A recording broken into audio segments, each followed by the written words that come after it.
ஆண்டவரும் உலக ரட்சகருமாகிய இயேசு கிறிஸ்துவின் இனிய நல்நாமத்திலே கூடி வந்திருக்கிற உங்கள் அனைவருக்கும் என் அன்பான காலை வணக்கத்தையும் வாழ்த்துதல்களையும் தெரிவித்துக் கொள்கிறேன்.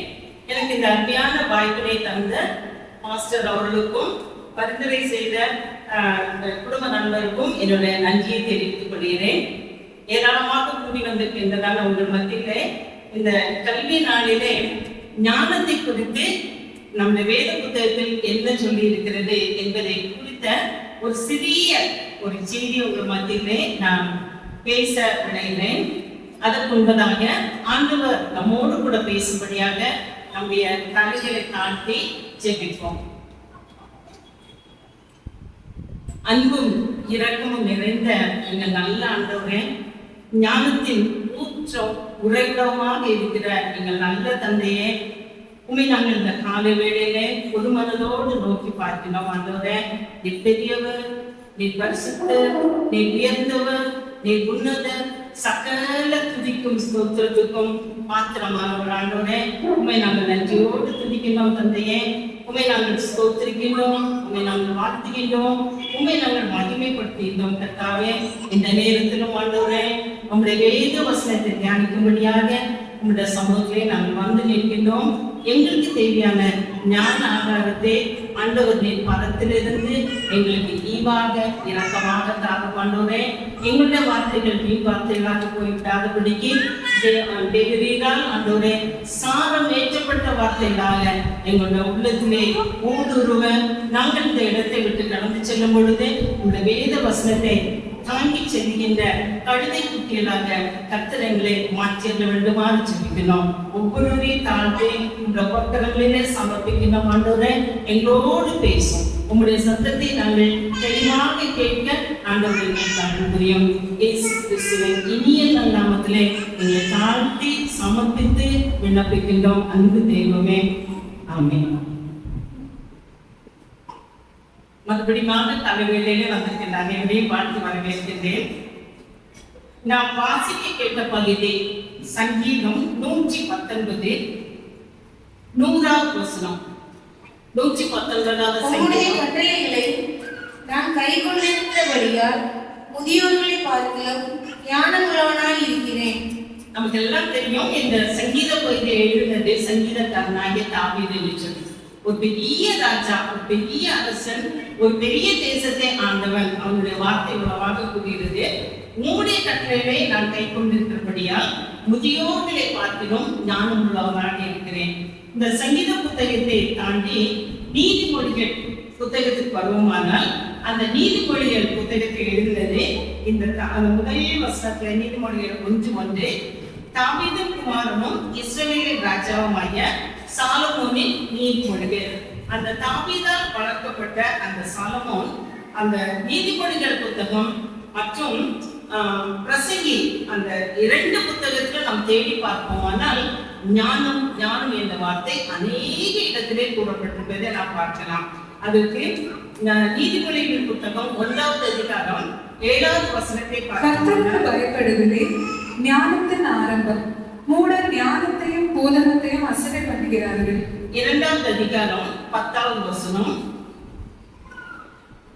ஞானம் தன் உன் இருதயத்தில் பிரவேசித்து அறிவு உன் ஆத்மாவுக்கு இன்பமாய் இருக்கும் போது ஞானம் நமக்கு இன்பத்தை தருகிறது என்பதாக கூறப்பட்டுள்ளது. 9வது அதிகாரம் 10வது வசனத்திலே கஞ்சாரை காட்டுகிறவன் கர்த்தருக்கு பயப்படுதலே ஞானத்தின் ஆரம்பம், பரிசுத்தரின் அறிவு அறிவு. அதே நீதிமொழிகள் 15வது அதிகாரம் 33வது வசனம். ஞானத்தை போதிக்கும் மேன்மைக்கு முன்னாடியது தாழ்மை. இன்னும் அநேக வசனங்கள், நான் குறிப்பிட்டு சில வசனங்கள் மாத்திரம் கூறினேன். எல்லா வசனத்திலும் கர்த்தருக்கு பயப்படுதலே ஞானத்தின் ஆரம்பம், கர்த்தருக்கு பயப்படுதலே ஞானத்தின் ஆரம்பம். சிறியோரும் பெரியோரும் வாலிபருமாக அநேக இடத்திலே கூடி வந்திருக்கிறீர்கள். நம்முடைய மனதிலே மிக ஆழமாக கத்த வைக்க வேண்டிய ஒரே ஒரு காரியம், கர்த்தருக்கு பயப்படுதலே ஞானத்தின் ஆரம்பம். இன்னைக்கு அறிவை தேடி எங்கெல்லாமோ ஓடினோம். யோபின் புத்தகத்திலே நாம் வாசிப்போமானால் ஞானம் விளையும் இடம் எது, அதை எங்கே தோண்டி எடுக்கலாம் அப்படின்னு சொல்லிட்டு யோபின் புத்தகத்திலே நம்ம பார்க்கிறோம். ஆனா நீதிமொழிகள் கூறுகிறது, எங்கே நாம் அலைந்து திரிய வேண்டிய தேவையில்லை, கர்த்தருக்கு பயப்படுதலே ஞானத்தின் ஆரம்பம். அழகா சின்ன பிள்ளைங்களும் வாலிப பிள்ளைங்களும் வந்து சாட்சி சொன்னாங்க. கடந்த ஆண்டு முழுவதும் எங்களை கர்த்தர் காத்துக்கொண்டார். புதிய ஆண்டுக்குள்ளாக நம்ம பிரவேசிக்க போயிடும். அது கல்லூரி செல்லும் மாணவர்களானாலும் சரி, பள்ளிக்கு செல்லக்கூடிய சிறு குழந்தைகளானாலும் சரி, இந்த வாரத்தில் அடுத்த வாரத்தில் கல்லூரிக்கோ அல்லது பள்ளிகளுக்கோ செல்ல இருக்கிறார்கள். நமக்கு தேவையானது என்ன? கர்த்தருக்கு பயப்படுதல். கர்த்தருக்கு நாம் முதலிடம் கொடுப்போமானால் நாம் எந்த இடத்துலயும் நாம் வெட்கப்பட்டு போவதே இல்லை. அருமையான ஒரு சகோதரி பேர் எனக்கு தெரியவில்லை, சாட்சி சொல்லும்போது சொன்னாங்க, நான் இன்னொரு ஸ்டேட்ல அவங்க படிச்சுட்டு இருக்காங்க, தலை நிமிர்ந்து நிற்க கர்த்தர் உதவி செய்தார் என்று சொல்லி. எனக்கு பேர் தெரியல, ரொம்ப பிடிச்சது அந்த வார்த்தை. தலை நிமிர்ந்து நிற்க கர்த்தர் எனக்கு உதவி செய்தார். நாம் யாருடைய பிள்ளைகள்? ராஜாவுடைய பிள்ளைகள். நாம் ஆசாரை கூட்டம். எந்த இடத்துலயும் நாம் தலை குனிந்து போகாதபடிக்கு தலை நிமிர்ந்து நிற்க நமக்கு உதவி செய்யக்கூடியவர் நம்முடைய தேவாதி தேவனாய கர்த்தர் ஒருவர் மாத்திரமே. அனுபவித்தவர்களுக்கு அதன் அருமை தெரியும். அதுவும் விசேஷமாக வெளியிடங்களில படிக்கின்ற பிள்ளைகள், பணிபுரிகிறவர்கள், அந்த இடத்திலே ஆண்டவர் நம்மளை எத்தனை அற்புதமாக அதிசயமாக தலையிலிருந்து நிற்க பண்ணுகிறார் என்பது அனுபவித்தவர்களுக்கு மட்டும்தான் அது தெரியும். என்னுடைய சாட்சி எனக்கு ரொம்ப பிடித்திருந்தது. இதை நாம் செய்திக்கு நேராக சொல்லுவோம். 1 ராஜாக்களின் புத்தகம் 3வது அதிகாரம். 1 ராஜாக்களின் புத்தகம் 3வது அதிகாரம். வேத பாடம் வாசிக்கும் பொழுதே நமக்கு ஒரு ஐடியா இருக்கும், இதை பற்றி தான் பேச போறாங்க அப்படின்னு சொல்லிட்டு. ஞானம் அப்படின்னு சொன்னாலே நமக்கு மனசுல வரக்கூடியது அதுதான், சாலமோன் ராஜா தான். அந்த சாலமோன் ராஜாக்கு அவ்வளவு பெரிய ஞானத்தை ஆண்டவர் கொடுத்தார். எப்படி கொடுத்தாரு? ஒரே ஒரு காரியத்தை ஆண்டவர் சொல்றாரு. அந்த 1 ராஜாக்கு 3வது அதிகாரம் 5வது வசனத்தின் பின்பகுதி, நீ விரும்புகிறது என்னிடத்தில் கேள். இதே கேள்வி ஆண்டவர் இன்னைக்கு நம்மிடத்தில் கேட்பாரானால் நம்ம என்ன சொல்லுவோம்? ஒரு பெரிய ஒரு லிஸ்ட் ப்ரிப்பேர் பண்ணி வச்சிருப்போம். இன்னைக்கு ஆண்டவர் நம்மிடத்துல நீ விரும்புகிறது என்னிடத்தில் கேள் அப்படின்னு சொல்லி கேட்டா நம்ம என்ன கேட்போம்?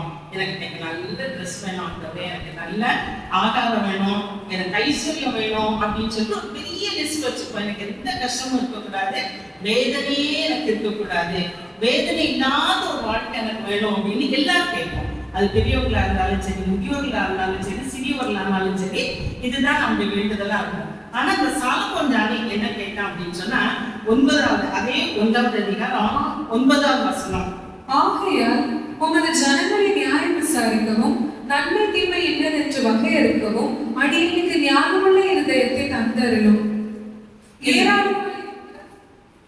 இங்க உங்களை ஜனங்களை நியாயம் விசாரிக்க யாராலே ஆகும். என்ன கேட்கலாம்? 2 காரியம். அது ஒரு கண்டிஷனா கேட்கலாம். உமது ஜனங்களை நியாயம் விசாரிக்க. இது என்ன நம்ம சொல்றோம் அப்படின்னா, ப்ரொஃபஷனல் நாலேஜ் அப்படின்னு சொல்றோம். சரியா? அவனுடைய பணி என்ன? நியாயம் விசாரிக்கிறது. ராஜாவுடைய முக்கியமான பணி நியாயம் விசாரிக்கிறது. அந்த நியாயம் விசாரிக்க எனக்கு ஞானம் வேணும். 2வது அவன் கேட்கக்கூடியது நன்மை தீமை அறியக்கூடிய ஞானம் எனக்கு வேணும். அது பர்சனல் நாலேஜ். 2மே அவன் கேட்கலாம். பர்சனல் நாலேஜும் ப்ரொஃபஷனல் நாலேஜும். பணி செய்யறது எனக்கு ஞானம் வேணும். என்னோட சொந்த வாழ்க்கையில நன்மை தீமை அறியக்கூடிய அந்த ஞானம் எனக்கு வேணும். அடுத்த வசனம் சொல்லுது, 1வது அதிகாரம் 10வது வசனம் சொல்லுகிறது, சாலமோன் இந்த காரியத்தை கேட்டது ஆண்டவருடைய பார்வைக்கு உகந்த விண்ணப்பமா இருந்தது. சாலமோன் கேட்ட இந்த விண்ணப்பம் ஆண்டவருடைய பார்வைக்கு மிகவும் உகந்த விண்ணப்பமா இருந்தது. அந்த விண்ணப்பத்திற்கும் வேண்டுதலுக்கும் சில காரியங்களை ஆண்டவர் வச்சுட்டார். நம்ம எப்படி கேட்கணும், நாம் வேண்டிக் கொள்ளுவதற்கு முன்பதாகவே நமக்கு என்ன தேவை என்பதை ஆண்டவர் அறிவார். அதனால நம்ம லிஸ்ட் போட்டு கொடுக்காம ஆண்டவருடைய தரத்துல நம்ம கேட்போம் அப்படின்னு சொன்னா நமக்கு தேவைக்கு மிஞ்சும் ஆண்டவர் நம்மளை ஆசீர்வதிக்க வல்லவரா இருக்கிறார். அதே அதிகாரம் 12வது வசனத்துல நம்ம பார்ப்போம்னு சொன்னா, உன் வார்த்தைகளின்படி செய்வேன், ஞானமும் உணர்வும் உள்ள இருதயத்தை உனக்கு தருவேன்.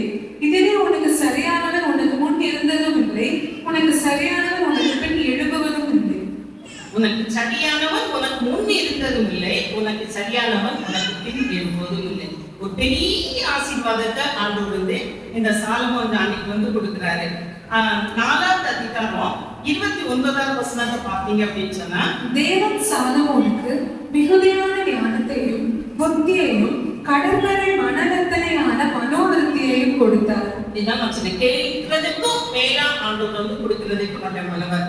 ஞானத்தை மட்டும் கொடுக்கல, எல்லா ஐஸ்வர்யத்தையும், அவன் கேளாத ஐஸ்வர்யத்தையும் ஆண்டவருக்கு கொடுத்தார். 3வது அதிகாரம் 13வது வசனத்துல பார்ப்போம் அப்படின்னு சொன்னா, இதுவும் அன்றி நீ கேளாத ஐஸ்வர்யத்தையும் மகிமையும் உனக்கு தந்தேன். உன் நாட்களில் இருக்கிற ராஜாக்களில் ஒருவனும் உனக்கு சரியானவன் இருப்பதில்லை.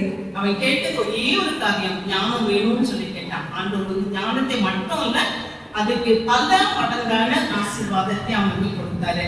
அன்பான சின்ன குழந்தைங்களே, ஸ்கூலுக்கு போகக்கூடியவங்களே, உங்களுக்கு சொல்லக்கூடிய ஒரே ஒரு காரியம் இதுதான். நீங்க ஞானத்தை கேட்பீங்கன்னா ஆண்டவர் ஞானத்தை மட்டும் இல்ல, ஞானத்தை விட பெரிய ஆசீர்வாதங்களே உங்களுக்கு தருவாரு. இதை சுதந்திரத்துக் கொள்வதற்கு சாலமோன் எப்படிப்பட்டவனா இருந்தான். நமக்குன்னு சில பிரின்சிபிள்ஸ், நமக்குன்னு சில கட்டுப்பாடுகளை நம்ம உருவாக்கி கொள்ளணும். அவன் வந்து அளவில்லாமல் ஆண்டவர் மேல் அன்பு கொண்டிருந்தான். அதனாலதான் அவன் மனுஷனிடத்தில் கேட்காம ஆண்டவரிடத்துல கேட்டான். ஆண்டவர் மேல அன்பா இருந்ததுனாலதான் ஆண்டவர் சொப்பனத்திலே அவனுக்கு தரிசனமாகி உனக்கு வேண்டியதை கேள் அப்படின்னு சொல்லக்கூடிய ஒரு ஆசீர்வாதத்தை அவனுக்கு வந்து கொடுத்தார் சாலமோனுக்கு. அடிப்படையான காரணம் என்ன? அவன் அளவில்லாமல் ஆண்டவன் மேல் அன்பு வைத்திருந்தான். இது நாம் ஒவ்வொருவரும் செய்ய வேண்டிய காரியம். சிறு பிள்ளைகளானாலும் வாலிபர்களானாலும் நம்முடைய அன்பு அதிகாலையில் எழும்பி ஆண்டவரை தேட வேண்டும். அதிகாலையில் என்னை தேடுகிறவரே என்னை கண்டடைவாரே என்பதாக வேதவசனம் கூறுகிறது. எழும்பின உடனே மற்ற காரியங்களுக்கு நம்ம முதலிடம் கொடுப்பதற்கு முன்பதாக ஆண்டவரை நோக்கி நாம் பார்க்க வேண்டும். காலையில் எழும்பி வேதம் வாசித்து ஜெபிக்க வேண்டும். இரவில் தூங்குவதற்கு முன்பதாக வேதம் வாசித்து ஜெபிப்பதை நாம் பழக்கமாக்கிக் கொள்ள வேண்டும். அந்த பழக்கமாக்கிக் கொள்ளும்போது ஆண்டவருடைய ஆசீர்வாதம் கண்டிப்பாக நம்முடைய சிரசின் மேல் தங்கும். அதுக்குள்ளே ஆசீர்வாதத்தை ஆண்டவர் தருவார் என்பதற்கு எந்த சந்தேகமும் இல்லை. இன்னும் நான் பார்ப்போம், ஆனால் அந்த சாலமோனுடைய அவனுடைய தகப்பனாருடைய கட்டளைகளின் படியெல்லாம் நடந்தான் என்பதாக அதே அந்த 3வது அதிகாரத்திலே 3வது வசனத்திலே பார்ப்பீங்கன்னா, சாலமோன் கர்த்தரிடத்தில் அன்பு கூர்ந்து தன் தகப்பனாகிய தாவீதின் கட்டளைகளில் நடந்தான். ஆனாலும் அவன் மேடைகளிலே வகித்து தூபம் காட்டி வந்தான். கர்த்தரிடத்தில் அன்பு கூர்ந்தான், அளவில்லாமல் அன்பு கூர்ந்தான். தகப்பன் என்னென்ன கட்டளைகளை அவனுக்கு கொடுத்தானோ அத்தனை கட்டளைகளையும் அவன் செய்து நிறைவேற்றினான். 3வது அவனிடத்தில் இருந்த விசேஷித்த தன்மை என்னவென்றால், அவன் அதிகமாய் ஆலய வாஞ்சை கொண்டவனாக இருந்தான். எத்தனை பேர் அவர்களை ஆராதிப்பதற்காக கூடி வந்திருக்கின்றீர்கள், துதித்து மகிமைப்படுத்தினீர்கள். மிகுந்த மகிழ்ச்சி. ஆண்டவருடைய நாமம் கண்டிப்பாக மகிமைப்பட்டுக் கொண்டிருக்கிறது. அந்த ஆலய வாஞ்சையை அவன் உள்ளத்திலே கொண்டிருந்தான். ஆகவே தாவீது சொல்கிறான், என்னுடைய கரங்கள் ரத்தம் சிந்தின கரங்கள். ஆகவே நான் ஆலயத்தை கட்டவில்லை, என்னால் முடிந்ததை சேகரித்து வைத்திருக்கிறேன்.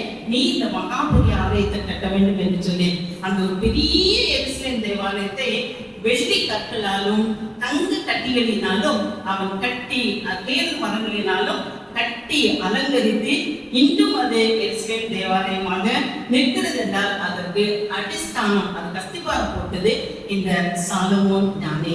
அவன் அதிகமாக ஆலய வாஞ்சி கொண்டவனாக இருந்தான். சூழ்நிலையில மாறாதபடிக்கு எப்பொழுது நாம் ஆலயத்திற்கு வந்து ஆலயத்தில் முழங்கால் பண்ணிட்டு தேவனை நோக்கி பார்ப்போமானால் கண்டிப்பாக நம்முடைய வேண்டுதல்களும் விண்ணப்பங்களும் ஆண்டவருடைய சமூகத்திலே போய் சேரும். இந்த கொரோனா நிறைய பேர் வீட்டுல இருந்து ஆன்லைன் அதிலே செய்வாங்க. போதும், இன்னைக்கு சர்ச்சைக்கு போனீங்களா அப்படின்றத இல்ல, ஆன்லைன்லயே நான் இன்னைக்கு பிரசங்கத்தை கேட்டுட்டேன் அப்படின்னு சொல்லுவாங்க. அது ஒரு காலம், அது ஒரு கடினமான காலம். போக முடியாதபடியெல்லாம் நம் வீட்டிலிருந்து ஆராதித்து வந்தோம், வீட்டிலிருந்து படித்தோம். இன்னைக்கு அந்த எல்லா வாய்ப்புகளையும் வசதியிலையும் நமக்கு உருவாக்கி தந்திருக்கின்றார். ஆகவே சோர்ந்து போகாதபடிக்கு கூடுமான வரை ஆலய பிரகாரங்களில் வந்து முழங்கால் படியிட்டு தேவனை நோக்கி பார்ப்போமானால் கண்டிப்பாக ஆண்டவர் நம்மளை ஞானவான்களாக சீமான்களாக மாற்றுவார் என்பதிலே எந்த ஒரு சந்தேகமும் இல்லை. சாலமோன் ஆண்டவரிடத்தில் ஞானத்தை பெற்றுக் கொண்டதற்கு அடிப்படை காரணம் அளவில்லாமல் அவன் தேவன் மேல் கொண்டிருந்த அன்பும் விசுவாசமும். அளவில்லாமல் அவன் தன்னுடைய தகப்பனிடத்தில் கொண்டிருந்த அன்பு. ஆகவே அவருடைய கட்டளைகளையும் கற்பனைகளையும் அவர் எப்படி வளர்ந்து வந்தாரோ அதை கண்ணெதிரே பார்த்த இந்த சாலமோன் அவர் எந்த கற்பனைகளின்படி நடந்தாரோ அந்த கற்பனைகளின்படி அவருடைய வழிகளின்படி தந்தையும் நடத்தி கொள்ள அவர் பழகி கொண்டிருந்தான். மூன்றாவதாக அவரிடத்தில் காணப்பட்ட சிறந்த குணம் அளவில்லாத ஆலய பற்று. ஆலயத்துக்கு சென்று ஆண்டவரை ஆராதித்தான். இந்த வருஷத்தை நம்ம பார்க்கிறோம், பலியிட்டான் அப்படின்னு சொல்லி. ஆகவே ஆண்டவர் அவனுக்கு அளவில்லா ஆசீர்வாதங்களையும் நன்மைகளையும் தாராளமாக ஏராளமாக கொடுத்திருந்தார். 4வது அதிகாரம் 32வது வசனத்தை பார்த்தோமானால், அவன் 3000 நீதிமொழிகளை சொன்னான். அவனுடைய பாட்டுகள் 1005. சாதாரணமான காரியம் அல்ல. 3000 நீதிமொழிகள். நம் பழமொழி சொல்றோம், கூடி போனா ஒரு 10-15 பழமொழிகள் நமக்கு தெரியுமா இருக்கும். நீதிமொழிகள் மாத்திரம் 3000, பாட்டுகள் 1005. எங்கிருந்து வந்தது? எல்லாம் ஆண்டவர் கொடுத்த ஞானத்தின் அடையாளம். ஞான தேவன பிள்ளைகளே, கிறிஸ்தவர்களாகிய நாம் உலகெங்கிலும் இருக்கிறோம். அது கன்னியாகுமரி மாவட்ட கிறிஸ்தவர்கள் என்றால் போகும் இடமெல்லாம் அவர்களுக்கு பெருமை உண்டு, அவர்களுக்கு மதிப்பும் மரியாதையும் உண்டு. ஏன் என்று கேட்கிறீர்களா? கன்னியாகுமரி மாவட்ட கிறிஸ்தவர்கள் நன்றாக பணி செய்வார்கள், உண்மையாக பணி செய்வார்கள் என்ற பெயரும் புகழும் எங்கு சென்றாலும் அது உண்டு. அதை நிலைநாட்டுவது நமக்கென கிடைத்திருக்கக்கூடிய கர்த்தரின் ஆசீர்வாதமும் கர்த்தரின் அந்த ஒரு பற்று, நமக்கு இருக்கக்கூடிய ஆலய வாஞ்சியும் இந்த வேத வசனங்கள் தான் நம்மளை தூக்கி விடுகிறது. தானியேல் என்று சொல்லக்கூடிய ஒரு வாலிபனை பற்றி நமக்கு எல்லாருக்கும் தெரியும், புதிதான ஒன்றல்ல. அந்த தானியேல் யார் அப்படின்னு சொல்லிட்டு அந்த தானியேலின் புத்தகம் 1வது அதிகாரம் 1வது வசனத்தை நாம் பார்க்கிறோம். யூதாவின் ராஜாவாகிய யோயாக்கீம் அரசாண்ட 3ஆம் வருஷத்திலே பாபிலோன் ராஜாவாகிய நேபுகாத்நேச்சார் எருசலேமுக்கு வந்து அதை முற்றுகை போட்டான். 3வது வசனம் 1:3. அப்பொழுது இஸ்ரவேல் புத்திரருக்குள்ளே ராஜகுலத்தார்களிலும் துரை மக்களிலும் யாதொரு மாசமில்லாதவர்களும் அழகானவர்களும் சகல ஞானத்திலும் தேறினவர்களும் அறிவில் சிறந்தவர்களும் கல்வியின் நிபுணரும் ராஜாவின் அரண்மனையிலே சேவிக்க திறமை உள்ளவர்களும் ஆகிய சில வாலிபரை கொண்டு வரவும். இது என்ன பார்க்கணும் அப்படின்னு சொன்னா, தானியேலோட பயோடேட்டா, அவனோட தற்குறிப்பு நம்ம இந்த இடத்துல நம்ம பார்க்கிறோம். யாருமே ராஜ குலத்தார்களிலும் துணை மக்களிலும் யாதொரு மாசும் இல்லாதவர்களும் அழகானவர்களும் சகல ஞானத்தில் தேறினவர்களும் அறிவில் சிறந்தவர்களும் கல்வியில் நிபுணரும் ராஜாவின் அரண்மனையிலே சேவிக்க திறமை உள்ளவர்களும் 3 வாலிபர்களை தேர்ந்தெடுக்கிறார்கள். அந்த 3 பேரும் எல்லா காரியத்திலையும் சிறப்பானவர்கள். அந்த 1வது அதிகாரம் 20வது வசனத்தின் கடைசி பாகத்திலே அவர்களே 10 மடங்கு சமர்த்தராக கண்டார் ராஜா. இந்த வாலிபர்களே 10 மடங்கு சமர்த்தராக அவ்வளவுதான் ஒரு அறிவு இருந்தது. 1வது அதிகாரம் 17வது வசனத்தில் நம்ம பார்த்தோம் அப்படின்னா, இந்த 4 வாலிபருக்கும் தேவன் சகல எழுத்திலும் ஞானத்திலும் அறிவையும் சாமர்த்தியத்தையும் கொடுத்தார். தானியேலை சகல தரிசனங்களையும் சொப்பனங்களையும் அறியத்தக்க அறிவுள்ளவன் ஆக்கினார். இந்த 4 வாலிபருக்கும் தேவன் சகல எழுத்திலும் ஞானத்திலும் அறிவையும் சாமர்த்தியத்தையும் கொடுத்தார். அழகான வசனம், தேவன் கொடுத்தார், மனிதன் கொடுத்ததல்ல, தேவன் கொடுத்தார். எப்படி இருக்கிறாங்க இந்த வாலிபர்கள் அப்படின்னு சொல்லி பார்த்தோம்னா, அவங்களுடைய அந்த ஸ்டோரிஸ் நமக்கு தெரியும். தானியேலின் புத்தகம் 3வது அதிகாரம் 17வது வசனத்தை நீங்க பாத்தீங்கன்னா, அவங்கள என்ன சொல்றாங்க? நாங்கள் ஆராதிக்கிற எங்கள் தேவன் எங்களை தப்புவிக்க வல்லவராய் இருக்கிறார். அவர் எரிகிற அக்கினி சூளைக்கும் ராஜாவாகிய உங்களுடைய கைக்கும் நீங்களாக்கி விடுவிப்பார். அடுத்த வசனத்துல, விடுவிக்காம போனாலும் நாங்கள் உம்முடைய தெய்வங்களுக்கு ஆராதனை செய்வதும் இல்லை, நேர்த்தின பொருட்சிலேயே பணிந்து கொள்வதும் இல்லை என்கிறது ராஜாவாகி உமக்கு தெரிந்திருக்க கடவுது. புதிய தேசம், அடிமையாக கொண்டுபட்ட தேசம், கொண்டு போகப்பட்ட இந்த வாலிபர்கள் அந்த அந்நிய தேசத்திலே, அடிமையாக்கப்பட்ட அந்த தேசத்திலே ராஜாக்களுக்கு முன்பாகவும் அந்த பெரிய அதிபதிகளுக்கு முன்பதாகவும் சவால் விடுகிறார்கள். நாங்கள் ஆராதிக்கிற எங்கள் தேவன் எங்களை தப்புவிக்க வல்லவரா இருக்கிறார். தப்புவித்தாரா? தப்புவித்தார். அவர்களுக்கு ஆண்டவர் சிறந்த ஞானத்தின் அறிவை கொடுத்தபடினாலே அவர்களை யாருமே துச்சமாக எண்ணாத வண்ணம் அவர்களை ஆண்டவர் தப்புவித்தார். நாம் ஞானவான்களாக கடவுளை கரத்திலிருந்து ஞானத்தை பெற்று நாம் அனுபவிக்கும் பொழுது ஆண்டவர் நம்மளோடு கூட இருந்து நம்மை தப்புவிப்பார் என்பதில் எந்த சந்தேகமும் இல்லை. 5வது அதிகாரம் 11வது வசனத்திலே உம்முடைய ராஜ்யத்திலே ஒரு புருஷன் இருக்கிறான், அவனுக்குள் பரிசுத்த தேவர்களுடைய ஆவி இருக்கிறது. உம்முடைய பிதாவின் நாட்களில் வெளிச்சமும் விவேகமும் தேவர்களின் ஞானத்துக்கு ஒத்த ஞானமும் அவனிடத்தில் காணப்பட்டது.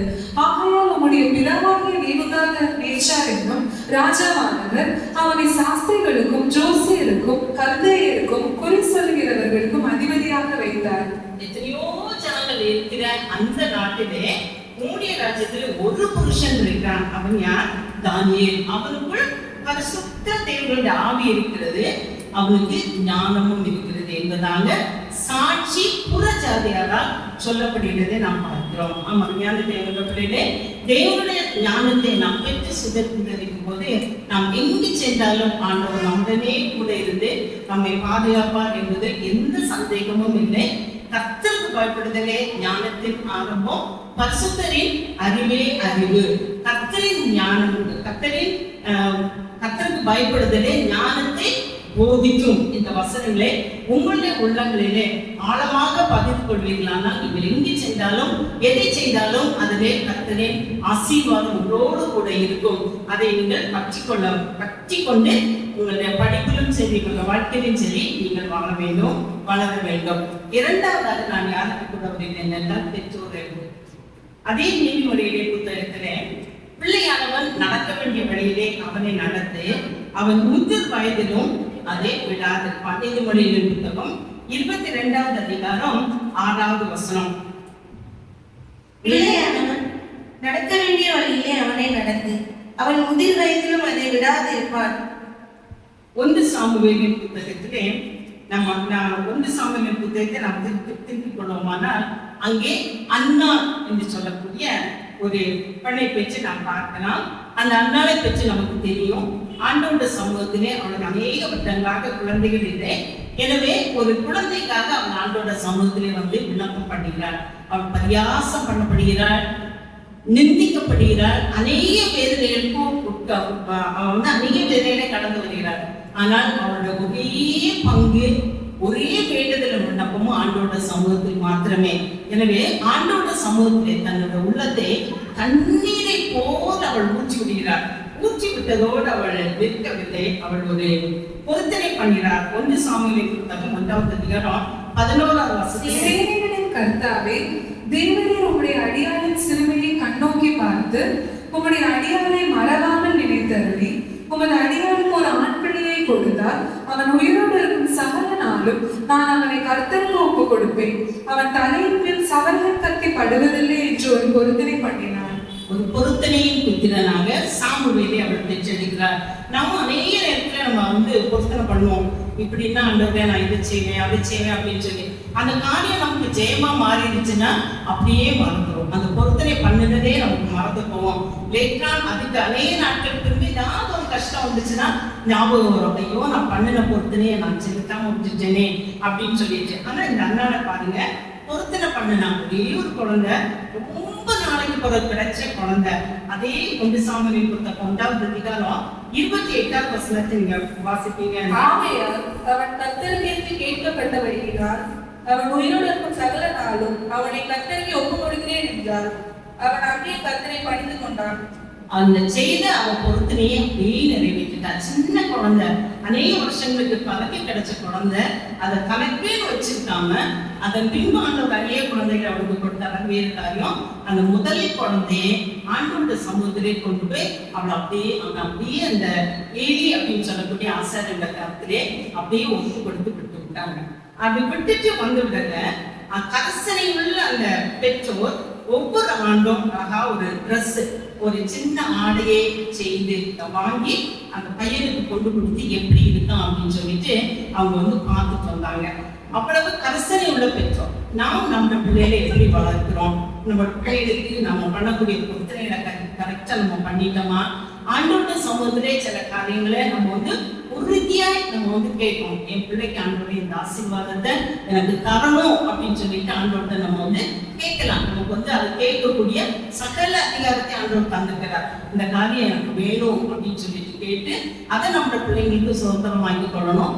பிள்ளைங்களுக்கு மீத எப்பொழுது நம்ம வந்து கரிசனை உள்ளவங்களா இருக்கணும். பிள்ளை எங்க இருக்கா, என்ன பண்றா அப்படின்னு சொல்லக்கூடியதுல நம்ம கண்ணும் கருத்துமா இருக்கணும். இன்னைக்குள்ள ஜெனரேஷனை பார்த்தீங்க அப்படின்னா ஒரு பெரிய இடைவெளி, பெற்றோருக்கும் பிள்ளைகளுக்கும் இடையே ஒரு பெரிய இடைவெளி. நான் வந்து எங்களுடைய கல்லூரிக்கு நான் வந்து எக்ஸாம் சீஃபா இருக்கேன். ஒரு 2 வாரத்துக்கு முன்னால உள்ள எக்ஸாம் எடுத்தவங்களுக்கு ஒரு 10:30 மணி போல எக்ஸாம் எடுத்துருப்பாங்க. அப்ப நான் அதுவும் யூனிஃபார்ம் போடாம கலர் ட்ரெஸ்ஸோட வந்தேன். ஷாக்கிங்கா இருந்துச்சு.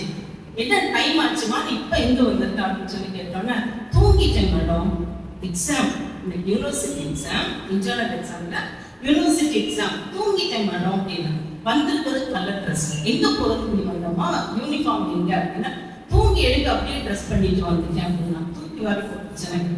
அவனும் அவங்க அம்மாவுக்கு நம்பர் கொடு அப்படின்னு சொல்லிட்டு அந்த அம்மாவுக்கு ஃபோன் பண்ணேன். அவளுக்கு இன்னைக்கு எக்ஸாம்ன்றது எனக்கு தெரியாது மேடம்.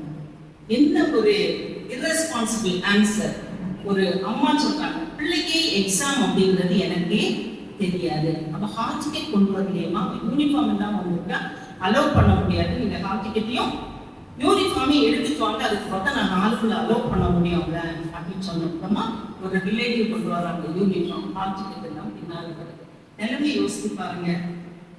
அந்த பெற்றோருக்கும் பிள்ளைக்கும் உள்ள அந்த கம்யூனிகேஷன், அந்த பேசக்கூடிய அந்த கேப் எவ்வளவு விரிவா இருந்ததுனால எக்ஸாம் என்னங்கிறது பிள்ளைக்கும் தெரியல, எக்ஸாமுக்கு எழுப்பி படி அப்படின்னு சொல்லி பெற்றோர் எழுப்பி விடக்கூடிய நிலைமையிலையும் இல்லை. இதுதான் இன்னைக்குள்ள ஜெனரேஷன். நம்ம விழித்து கொள்ளல அப்படின்னு சொன்னா அடுத்த ஜெனரேஷன் எங்க போய் நிற்கும்ன்றதே சொல்ல முடியாது. நம்ம இன்னைக்கு ஆண்டவர் நமக்கு நிறைய ஆசீர்வாதங்களை தந்திருக்கிறாரு. நமக்கு வந்து நல்ல படிப்பு தந்திருக்காரு, நல்ல பதவிகளை தந்திருக்காரு, நல்ல ஆசீர்வாதங்களை தந்திருக்கிறாரு. ஆண்டவர் சொல்றது ஒரே ஒரு காரியம், இந்த பிள்ளையை எனக்காக வளர்த்து, இந்த பிள்ளையை எனக்காக வளர்த்துடு. யார் யார்கிட்ட சொன்னது நமக்கு தெரியும். ஆண்டவர் இன்னைக்கு இங்க வந்திருக்கக்கூடிய ஒவ்வொரு பெற்றோரை பார்த்து, ஒவ்வொரு அம்மாவை பார்த்தும், ஒவ்வொரு அப்பாவை பார்த்தும், பிள்ளை வளர்க்குறது அம்மாவுடைய டியூட்டின்னு இல்லை, அந்த பங்கு யாருக்கும் உண்டு, அப்பாவுக்கும் உண்டு. இந்த அண்ணாவுடைய பிள்ளை சாமுவேலை பார்க்கறதுக்கு 2 பேரும் தான் போனாங்க. 2 பேரும் போய் அந்த ட்ரெஸ்ஸை கொடுத்து பிள்ளை எப்படி இருக்கான்னு பார்த்துட்டு வந்தாங்க. அந்த பங்கு வந்து 2 பேருக்கும் உண்டு, அம்மாவுக்கும் உண்டு, அப்பாவுக்கும் உண்டு. பெற்றோர் பிள்ளைங்க மேல கரிசனையா இருக்கணும், அன்பு செலுத்தணும். சம்பாதித்து கொடுக்கறது பெருசு இல்ல, கூடவே இருந்து அவங்கள கண்காணிக்கணும். இன்னைக்கு அவங்க எல்லாருக்கும் தெரியும், இன்னைக்குள்ள சமுதாயம் கெட்டு போறதுக்கு முக்கியமான காரியம் இதுதான், இந்த மொபைல் போன் அப்படிங்கிறது எல்லாருக்கும் தெரியும். ஏதோ தெரிஞ்சோ தெரியாமல இன்னைக்கு அத்தியாவசிய தேவையாகி போச்சு. அப்படியே ஆலயத்துக்குள்ள வரும்போது பார்த்தேன், நிறைய பெண் பிள்ளைகள் கையிலும் வாலிப பையன்மார் கையிலையும் மொபைல் இருந்துச்சு. சர்ச்சுக்கு அதை கொண்டு வர வேண்டாம் நான் நினைக்கிறேன். என்னோட ஹம்பிள் ரிக்வெஸ்ட், சரியா? என் பையெல்லாம் ஐஐடியில பிஹெச்டி முடிச்சா, எனக்கு பிடிஎஃப் பண்ணிட்டு நினைச்சாங்க. இதுவரை அவன் சர்ச்சுக்கு மொபைல் கொண்டு வந்த வரலாறே கிடையாது. இப்போ விடுமுறை வந்தா கூட இவங்க கூட தான் சர்ச்சுக்கு போனோம், ஒரு நாளும் மொபைல் போன் கொண்டு வந்தது இல்லை. அது வந்து நமக்கு மஸ்டே கிடையாது. ஆண்டோட சமூகத்துக்கு மொபைல் போனை வரணும். நம்ம வேலை சொல்றது கடினமா இருந்துன்னா மன்னிச்சுக்கோங்க, அது நமக்கு தேவையில்லாத ஒண்ணு. ஆலயத்துக்குள் வரும்போது வேற எங்கேயும் நீங்க கொண்டு போங்க, ஆலயத்துக்குள் வர்றப்ப அந்த போன் நமக்கு இல்லாம இருந்துச்சுன்னு சொன்னா நல்லது. இன்னைக்கு நான் பாக்குறேன், என் கண்ணு முன்னாடி அநேக பாருங்க பிள்ளைங்கள், நான் வந்து ஹோம் சர்ச் மெம்பர், அந்த அங்க வந்து மொபைல் போனை பார்த்துட்டு இருக்காங்க. தேவையில்லை. நம்ம போறது ஆலயம், நம்ம ஒண்ணு போறது ஆண்டவரை ஆராதிக்க. பெற்றோர் கையிலையும் அது தேவையில்லை, பிள்ளைகளோட கையில அது தேவையில்லை. அந்த செல்போன் தான் இன்னைக்கு நம்முடைய கண்களை குருடாக்கி நம்முடைய மனத்திரைகளை மறைத்து போட்டது. பெற்றோருக்கு பிள்ளைகளுக்கு உள்ள உறவு தடுக்கப்பட்டு விட்டது. ரீசெண்டா வாட்ஸ்அப்ல ஒரு இது பார்த்தேன், ஒரு வீடியோ பார்த்தேன். ஒரு ஃபேமிலி கெட் டுகெதருக்கு ஒரு பெரிய ட்ரே ஒன்று வச்சிருக்காங்க. கண்டிஷன் என்னன்னா, எல்லாரும் மொபைல் போன் அதுல போட்டுட்டு வீட்டுக்குள்ள என்ட்ரி பண்ணணும் அப்படின்றது. ஸோ எல்லாரும் போட்டுட்டு போறாங்க. பழைய அந்த குதூகலம், எப்படி குடும்பங்கள் வந்து சேர்ந்தால் எவ்வளவு குதூகலித்து வாழ்வோமோ அதே மாதிரி ஒரு உண்மையான சந்தோஷமும் சமாதானமும் கிடைக்குது. எது இல்லாததுனால, மொபைல் போன் கையில இல்லாததுனால, வெளியே விட்டுட்டு போனதுனால. அதை கொண்டு போயிட்டோம் அப்படின்னா நமக்குள்ளே ஒரு தீவு மாதிரி வச்சுருக்கணும், உட்காந்துக்கணும் அதை வச்சுக்கிட்டேன். ஸோ அதனால முடிந்த கூடுமான வரை உண்மையில் அது அத்தியாவசிய பொருளா இன்னைக்கு மாறி போனா கூட அது இல்லாம உங்களால வாழ முடியும் அப்படின்றத பெற்றோரும் பிள்ளைங்களுக்கு காட்டி கொடுக்கணும். பிள்ளைங்களும் என்ன செய்யணும், அதை முன்மாதிரியா பெற்றோர் தான் பிள்ளைங்களுக்கு அதை முன்மாதிரியா காட்டி கொடுக்கணும். அதே எக்ஸாம் ஹாலோட இன்னொரு எக்ஸ்பீரியன்ஸ் சொல்றேன். போன வாரம் ஒரு பிள்ளை மொபைல் போனோட எக்ஸாம் ஹாலுக்குள்ள உட்காந்துருந்தாங்க. அவள் அதை ஆன் பண்ணி எழுத ஆரம்பிச்சா. அப்போ அந்த கன்சர்ன் டீச்சர் எனக்கு ஃபோன் பண்ணோன்னே நான் ஓடி போய் அந்த மொபைல் ஃபோனை அவன் கையில இருந்து வாங்கிட்டேன். பேப்பரை என் கையில தந்துட்டான். நான் எழுதல, நான் போறேன். பார்க்க முடியுமா யூனிவர்சிட்டி எக்ஸாம் பிள்ளைங்களை? இந்த ஜெனரேஷன் எப்படி போயிட்டு இருக்கு அப்படிங்கிறதுக்கு நான் உங்களுக்கு ஒரு உதாரணமா நான் சொல்றேன். மொபைல் போனை கையில வாங்கின உடனே அந்த பிள்ளை சொன்னது, பேப்பரை வச்சுக்கோங்க மாமா, நான் வீட்டுக்கு போவேன். மொபைல் போன் இல்லாம யூனிவர்சிட்டி எக்ஸாம் எழுத முடியாத ஜெனரேஷன் இன்னைக்கு நம்ம ஜெனரேஷன். அப்படியே சொல்றப்ப நான் சொன்ன புஸ்தகம் உங்களுக்கு தந்தாச்சு, நீங்க இப்ப வெளியே போகவே முடியாது. சிட் அண்ட் ரைட் சம்திங் முடியாது, என்னால எழுதவே முடியாது, எல்லாம் இங்கதான் இருக்கு, போன்ல தான் இருக்கு, என்னால எழுதவே ஆணித்தரமா சொல்றா. அதுல சொல்றேன், நான் கிறிஸ்தவ பெண். எங்க காலேஜ்ல 1% குறைஞ்ச பிள்ளைங்க தான் கிறிஸ்தவ பிள்ளைங்க படிப்பாங்க. அது அரசு கல்லூரி அப்படின்றதுனால 99% நான் கிறிஸ்டியன்ஸ் தான். அந்த 1% மாணவிகள்ல ஒருத்தி கிறிஸ்தவரே அந்த மாதிரி சொல்றாங்கன்னா மற்ற பிள்ளைங்களை வச்சு நம்ம பார்த்தா போட்ட வேண்டிய அவசியமே இல்லை. அப்படியே வச்சுட்டு நான் சொன்னேன் 12:30 தான் வெளியே போக முடியும் அப்படின்னா அவன் அந்த டெஸ்க்லேயே படுத்து தூங்கிட்டான். என்ன கிடைக்கும் மார்க் ஒரு பேச்சு கூட அவள் அதில் எழுதணும். இன்னைக்கு தான் இருக்கு, இன்னைக்கு இப்படிதான் இருக்கு. வாலிப பிள்ளைங்க ஒருவேளை உங்களுக்கு தெரியாம இருக்கு, பெற்றோருக்கு தெரியாம இருக்கலாம். ஆனா இதுதான் இன்னைக்கு நடந்து கொண்டிருக்கின்ற உலக நியதி. நிறைய பேரண்ட்ஸ் இருக்கிறதுனால நான் சொல்றேன், இந்த அண்ணாளுடைய கணவரும் பிள்ளையின் மேல் கரிசனை கொண்டவங்களா போனாங்க. நமக்கு தெரியும், இயேசுவானவர் 12 வயதிலே ஆலயத்திலே அவர் ஸ்டே பண்ண போது மரியாதை யோசிப்பும் விசாரத்தோடே அவரை தேடிக்கொண்டு போனார்கள் அப்படின்னு வேதவசனம் சொல்லி இருக்காங்க. விசாரத்தோட நம்ம பிள்ளைங்களை கண்ணும் கருத்துமா பார்க்க வேண்டியது நம்மளோட கடமை. நம்ம பெருமையா சொல்லிக்கலாம், நான் காஸ்ட்லி மொபைல் என் பிள்ளைக்கு வாங்கி கொடுத்துருக்கேன், அது உன் பிள்ளைய அழிச்சிடும், அதனால தேவைக்கு மிஞ்சின காரியங்களை பிள்ளைங்களுக்கு என்ன செய்யாதீங்க, கொடுக்காதீங்க. தேவையான காரியங்களை மட்டும், அது அன்புள்ள பிள்ளைங்க மறக்குவாங்க, என்னதெல்லாமோ பண்ணுவாங்க. அப்படி வாங்கி கொடுத்துட்டாலும் நீங்க கண்ணு கருத்துமா பிள்ளைங்களை பார்த்துக்கிடணும் அப்படிங்கிறதுல நான் உங்களுக்கு சொல்றேன். இந்த தானியேல் அவனை எப்படி அந்த பெற்றோர் வளர்த்திருந்தா, ராஜாவின் கட்டளையை மீறி அவன் செய்து வந்தபடியே அந்தி சந்தி மத்தியானம் 3 வேளையிலையும் அந்த கோபுரத்துக்கு மேல ஏறி நின்று எருசலேம் வாசல்களுக்கு நேராக தன் கண்களை ஏறெடுத்து அவன் ஜெபித்தான் அப்படின்னு சொல்லிட்டு வேதவசனம் கேட்குது. எவ்வளவு அழகான அந்த வளர்ப்பு நான் யோசித்து பார்ப்பேன். அவனோட ரத்தத்தில் ஊறி போன ஒரு பண்பு, ஜெபிக்கக்கூடிய தன்மை, ஆண்டவரை தேடக்கூடிய தன்மை. பிள்ளையானவன் நடக்க வேண்டிய வழியிலே அவனை நடந்து அவன் 30 வயதிலும் அதை விடாது இருப்பான். அந்த வசனத்தை பெற்றோர்களாகிய நாம் நம்ம மனதில் ஆழமாக பதித்துக் கொள்ள வேண்டும். சின்ன பிள்ளைல 5 விளையாதது 50 விளையாது அப்படிங்கிறது பழமொழி. சின்ன பிள்ளையிலே நம்ம கரெக்டா ஜெபிக்க சொல்லி கொடுங்க, முழங்கால் போட்டு ஜெபிக்க சொல்லுங்க. நாங்க எல்லாம் சின்ன பிள்ளையா இருக்கும்போது ஞாயிற்றுக்கிழமை அப்படின்னா கையில வேற புத்தகங்களே இருக்காது. கையில இருக்கிறது எது மட்டும்தான் வேத புத்தகம் மட்டும்தான் கையில இருக்கும், வேற எதுவுமே கையில இருக்காது. அன்னைக்கு வசனத்தை முடிக்கணும், சண்டே கிளாஸ் பாடத்தை முடிக்கணும், மனப்பாட வசனத்தை முடிக்கணும். பெற்றோரிடத்துல ஒப்புவிச்ச பிறகுதான் அநேக வீடுகள்ல சாப்பாடே கொடுப்பாங்க. இன்னைக்கு நம்ம அதை தவிர மீது எல்லா காரியமும் 24/7 டிவி ஓடிட்டு இருக்கோம், மொபைல் ஆன்லே இருக்கும், எல்லாம் இருக்கும். ஆனா வேத வாசிப்பு நம்மிடத்திலும் குறைந்து போய்விட்டது. நம்முடைய பிள்ளைகளிடத்திலும் அதை கற்றுக் கொடுக்க தவறிவிட்டோம். அதனால இந்த நாட்கள்ல நாம் எங்க இருக்கிறோம் அப்படிங்கிறத அலசி ஆராய்ந்து பின்னோக்கி பார்த்து நம்முடைய பிள்ளைகளுக்கு அடிமானம் மாதிரி இல்ல, நீ ஓடுற ஓட்டம் தப்பு, நீ போற பார்த்து தப்பு, நீ வேதத்தை வாசிக்கணும், வேதத்தை நேசிக்கணும், ஆண்டவரை விசுவாசிக்கணும் அப்படிங்கிற அந்த பாடத்தை நம்ம கற்றுக் கொடுத்தோம் அப்படின்னு சொன்னா நம்ம பிள்ளைகள் எங்க போனாலும் அது பாதை தவறாம இருக்கிறதுக்கு இந்த வேத புத்தகம் வழிகாட்டும் அப்படிங்கிறதுக்கு எந்த சந்தேகமும் இல்லை. அதே சாமுவேல் புத்தகத்துல 2ஆம் அதிகாரம் 26ஆம் வசனத்துல பாத்தீங்கன்னா, சாமுவேல் என்னும் பிள்ளையாண்டாலும் பெரியவனாக வளர்ந்து கர்த்தருக்கும் மனுஷருக்கும் பிரியமாக நடந்து கொண்டான்.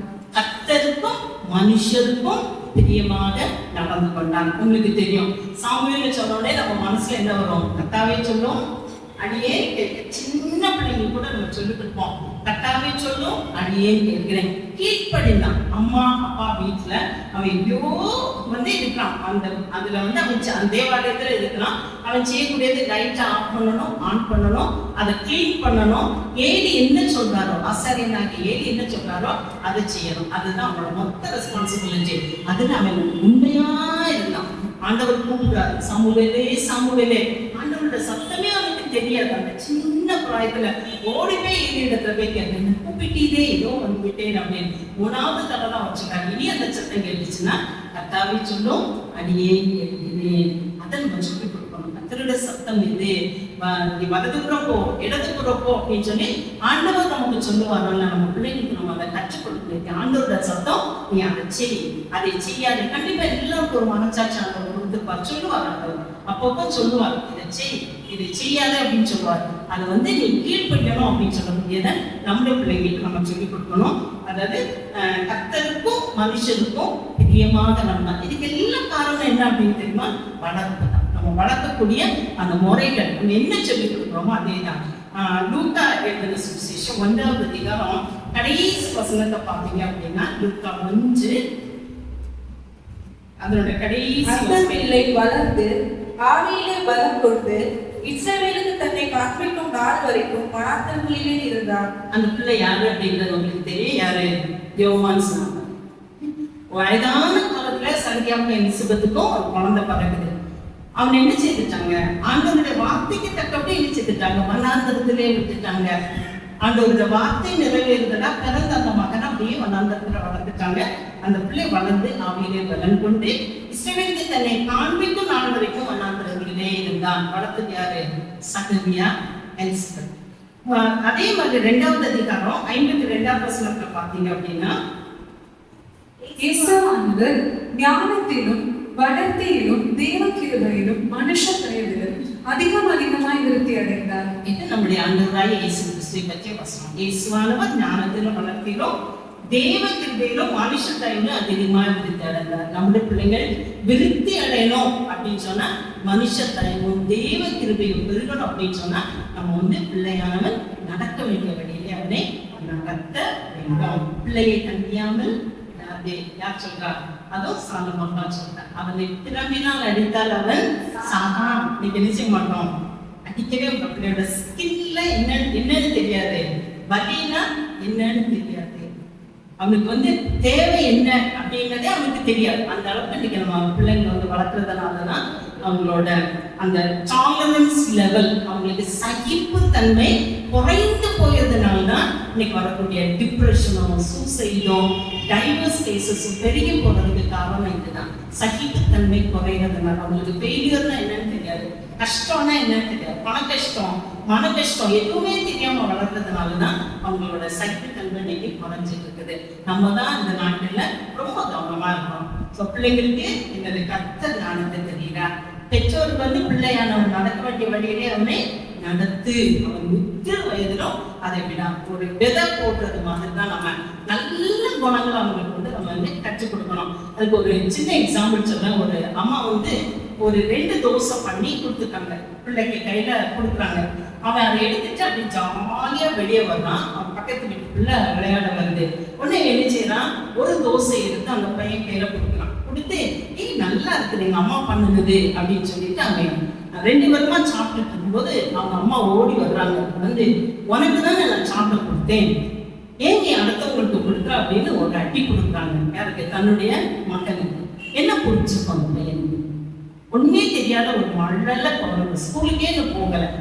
நம்ம ஓங்கி ஒரு அரைஞ்சு சொல்றாங்க, உனக்கு தானே சாப்பிட கொடுத்தேன், அதையா நீ அடுத்த வீட்டு பையனுக்கு கொடுத்தான். என்ன புரிஞ்சுக்கோங்க பையனுக்கு? என்ன புரிஞ்சுக்கோம்?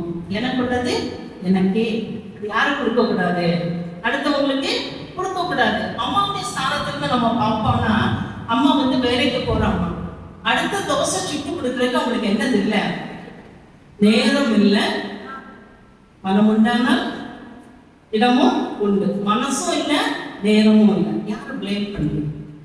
சொசைட்டியை யோசித்து பாருங்க. இன்னைக்குள்ள சமகால சமுதாயத்தை நம்ம யோசித்து பார்த்தோம் அப்படின்னா பிள்ளையோட மனசுல என்ன ஆழமா பதிஞ்சிருச்சு எனக்குள்ளது எனக்கு ஒரு செல்ஃபிஷ்னஸ். சரி, அது வந்து வளர தொடங்கும். ஸோ அந்த சின்ன பிள்ளையில நம்ம இதை அத்தை அம்மா என்ன பண்ணிக்கலாம், முதல்ல 2 தோசை கொடுத்து பக்கத்து வீட்டு பையனை கூப்பிட்டு நீ கொடுத்து சாப்பிடுடா அப்படின்னு சொன்னா அவனுக்கு என்ன வந்திருக்கும் மனசுல, நமக்குரியது பிறருக்கும் உரியது. அந்த ஒரு நல்ல குணம் அந்த பிள்ளையோட மனசுல நினைச்சிருக்கும், வளர்ந்துருக்கும். இந்த ஓடுகின்ற ஓட்டத்துல ஏதோ காலைல சக்கரத்தை கட்டிட்டு ஓடுறோம், எங்க ஓடுறோம் நமக்கே தெரியும், எதை நோக்கி ஓடுறோம் அதே தெரியாது. அதனால எது மறைஞ்சு போகுது இன்னைக்கு வாழ்க்கைக்கு வேண்டிய தத்துவங்களும் குறிக்கோள்களும் இன்னைக்கு மறைஞ்சு போன ஒரு நிலைமை. ஒரு நிமிஷம் நம்ம ஆராய்ச்சி பார்க்கணும், நம்முடைய பெற்றோர் நம்மளை எப்படி வளர்த்தாங்க, நம்முடைய பெற்றோர் நம்மளை எப்படி வளர்த்தாங்க. நான் எங்க வீட்டுல வந்து 7 போன்ற பிள்ளைங்களோட உடன் சகோதரி உட்கார்ந்துருக்காங்க. அந்த 7 பிள்ளைங்க எங்க வீட்டுல, நான் 7வது பிள்ளை. எங்க அப்பா எனக்கு போதித்து சொன்னது எதுவுமே கிடையாது, நீ இப்படி செய்யணும் இப்படி செய்யாததுன்னு சொன்னதே கிடையாது, வாழ்ந்து காட்டுறாங்க. இன்னைக்கும் அப்பாவை பற்றி ஒரு புக் எழுதுனால நான் எழுதினேன். அந்த அளவுக்கு அப்பாவுடைய அந்த இன்வால்மெண்ட் இன்னைக்கு எனக்கு. ஒரு நாள் சாதாரணமா பஸ்ல போயிட்டு இருந்தோம், நானும் அப்பாவும் அடுத்தடுத்து உட்கார்ந்துருந்தோம். கண்டக்டர் அப்பதான் அந்த 50 பைசா நாணயம் 1 ரூபா நாணயம் வந்த ஆரம்பம். சின்னதா 50 பைசாவுக்கு 1 ரூபாய்க்கு என்ன செய்ய வித்தியாசம் தெரியாது. அப்ப 50 பைசாக்கு பதில் 1 ரூபாயை கண்டக்டர் அப்பா கையில கொடுத்துட்டாரு. ஏன் முன்னால வச்சு அப்பா சொல்றாங்க, ஐயா என்னோட பணம் வந்து யாருடையது, உங்களுடையது அப்படின்னு சொல்லி அதை ரிட்டர்ன் பண்ணணும். அது எனக்கு என்னது ஒரு பாடம், அது ஒரு பெரிய பாடம். அப்புறம் நான் கல்லூரியில வேலைக்கு சேர்ந்தப்ப நான் முன்னாடி இந்த மலையில் ரிசர்வ்ல ஒர்க் பண்ணேன். அப்ப நானும் என் ஃப்ரெண்ட்ஸ்மா சேர்ந்து ஒரு லோன் எடுக்கிறதுக்காக போயிருந்தோம் பேங்க்குக்கு. ஸோ அந்த பேங்க் எனக்கு வந்து கேரண்டர்ஸ் யாரும் கிடையாது, எனக்கு அதை பற்றியும் தெரியாது. சும்மா எல்லாரும் போனாங்களே நானும் போனோம். எல்லா கையிலையுமே கேரண்டி இருந்துச்சு, அக்செப்ட் பண்ணிட்டாங்க. என் கையில இல்லை. நான் சொன்னேன் நான் கொண்டு வரல அப்படின்னு சொன்னேன். உடனே அந்த மேனேஜர் கேட்டா நீங்க எங்க இருந்து அப்படின்னு. நான் சொன்னேன் நான் ஈத்தாமொழியில இருந்து. ஈத்தாமொழின்னு சொன்னோன்னா எழுதிட்டாரு மேனேஜர். எழுதி யாருடைய மகள் அப்படின்னு கேட்டாரு. நான் சொன்னேன் வேலுமணி அவங்களோட மகள் அப்படின்னு சொன்னேன். நான் சொன்னாங்க நான் உங்களுக்கு கேரண்டி தரேன். எனக்கு ஒண்ணுமே புரியல, நான் உங்களுக்கு கேரண்டி தரேன் அப்படின்னு சொல்லிட்டு அவங்களுடைய சாட்சி சொன்னாரு. ஒரு நாள் கேஷ் கொடுக்குறப்ப அவங்க அப்பா கையில் 50,000 ரூபாய் 50,000 rupees கூடுதலாக கொடுத்துச்சாங்க. என்னை கொடுக்குறப்ப போயிடுச்சு அப்படின்னு. அப்பதான் இது எங்க போச்சு அப்படின்னு சொல்லிட்டு கணக்கு டேலி ஆகாம முடிச்சிட்டு இருக்கப்ப உங்க அப்பா திரும்ப வந்துட்டாங்க. வந்து அவங்க சொன்ன முதல் வார்த்தை, ஐயா நான் செய்த தப்பு, நீங்க தந்த பணத்தை எண்ணி கொண்டு போயிருக்கணும், வீட்டுல போய் எண்ணுங்க, இவ்வளவு தொகை மீதி ஆகணும், கூடுதலா இருந்துச்சு, ஓடியே மாட்டேன், இப்போ நடந்தான் போவாங்க, ஓடி கொண்டு வந்தேன் அப்படின்னு சொல்லிட்டு உங்க அப்பா அவரோட மகளுக்கு நான் கேரண்டி தரேன் அப்படின்னு சொல்லிட்டு அவரே கேரண்டாங்க. இதெல்லாம் என்னது பெற்றோருடைய சாட்சி. ஒரு சின்ன பையன் அவங்க அப்பாட்ட கேட்டாங்க, அப்பா எனக்கு பென்சில் தருவியா, தீர்வு போச்சு, இன்னொரு பென்சில் தெரியா அப்படின்னு கேட்டோன்னே அப்பா சொன்னாங்க, ஏண்டா ஞாயிற்றுக்கிழமை கேட்கிறா, திங்கக்கிழமை கேளு, ஆபீஸ்ல இருந்து எடுத்துட்டு. புரியுதா உங்களுக்கு? ஞாயிற்றுக்கிழமை ஆபீஸுக்கு லீவு, அப்போ பென்சில் எங்க இருந்தா வருது, எங்க இருந்து வருது? பென்சில் வாங்க நம்ம கையில பைசா இல்லை, அது அந்த பிள்ளையோட உள்ளத்துல என்ன விழுந்துரும். அப்பா வாங்கி தர பென்சில் எங்க உள்ளது இல்ல, கடையில உள்ளது இல்லை, எங்க உள்ளது? அப்பா ஆபீஸ். சின்ன காரியத்திலையும் நம்ம உண்மையா இல்லை அப்படின்னா நம்ம வந்து எதை விதைக்கிறோம்? தீமையெல்லாம் பிள்ளைங்களோட உள்ளத்துல விதைக்கிறோம். பெற்றோராக வீட்டிலும் சரி வெளியிலும் சரி கண்ணு கருத்துமாக நம்ம வந்து நம்மளோட பிள்ளைங்களை வளர்க்கணும். கரிசனையோட வளர்த்தா மட்டும்தான் நம்மளோட பிள்ளைகள் நாளைக்கு ஓங்கி வளருகிற விருட்சங்களா மாறும். ஓங்கி வளருகிற விருட்சங்களா வளரணும் அப்படின்னு சொன்னா இன்னைக்கு நம்ம கொடுக்கக்கூடிய போடுகின்ற விதைகள் எப்படி இருக்கணும்? அது ரொம்ப உறுதியா இருக்கணும், நல்ல வேல்யூஸ் உள்ளதா இருக்கணும், நம்ம வாழ்ந்து காட்டணும். நாளைக்கு சொல்றோம் பார்த்தீங்களா, எங்க அப்பா இந்த மாதிரி 1000 கதை சொல்லலாம். எங்க அப்பா என் கூட பிரயாணம் பண்ண வாழ்க்கை அதெல்லாம் அவங்க சொல்லி தந்தது, அவங்க வாழ்ந்து காட்டின வாழ்க்கை. அப்படி உங்க பிள்ளைங்க நாளைக்கு உங்களை பத்தி சாட்சி சொல்லணும் அப்படின்னா நீங்க உங்க வாழ்க்கையை நினைச்சுக்கலாம், மாத்திக்கணும். நினைக்கிறவங்க வாழ்க்கை தரம் நிறைய நினைச்சிருச்சு, மாறிடுச்சு. அந்த மாற்றத்துக்கு நேரம் நம்ம வந்து ஓடாம கொஞ்சம் அப்படி நின்று திரும்பி பார்த்து நம்ம எப்படி வாழ்ந்தோம், நம்ம பெற்றோர் நம்ம எப்படி வாழ்த்தாங்க, நம்ம நம்ம பிள்ளைங்களை நம்ம எப்படி வளர்க்கணும் அப்படின்னு சொல்லிட்டு நம்ம வந்து சிந்திக்கிறதுக்கும் செயல்படுறதுக்கும் இன்னைக்கு வந்து நீங்க அழைக்கப்படுறீங்க. ஒரு மூத்த வச்சு நமக்கு தெரியும், நம்மளுடைய மருமகள் எல்லாத்தையும் இழந்தோம், அவ உறுதியா கற்றுக்கொண்டா. எதை கற்றுக்கொண்டா?